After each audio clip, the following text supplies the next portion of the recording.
7,000 government services.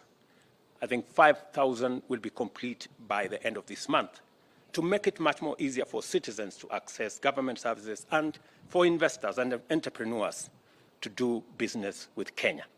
I want to thank EU again for the partnership we have in this space of ensuring that technology is centralized in the delivery of our trade and our government services. I therefore wish to call upon you to work with us to sustain our partnership and collaborate in proactively translating the opportunities unlocked by this agreement into tangible outcomes that actualize sustainable development. As I conclude, I wish to reiterate our commitment as the Government of Kenya to continue collaborating with the EU and the private sector as we walk this journey towards building a stronger partnership.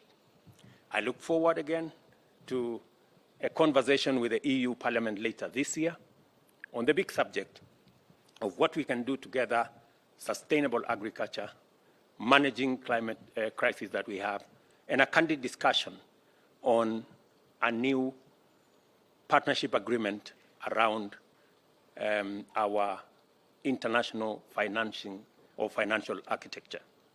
We will be having that conversation later this week in Paris, and I look forward to an engagement in Brussels later this year. And I have already invited the EU Vice President to come for the Africa Climate Summit in September this year, so that we can consolidate our thoughts as a continent, share them with the rest of the globe as we go to the UN General Assembly and eventually to COP28. Thank you very much for coming for this great ceremony. Congratulations to all the good people, all the hardworking people that have put this agreement that is in many pages together, and for allowing us, those who did the least, to take the credit. So thank you very much, and my very best wishes. Thank you, Excellency.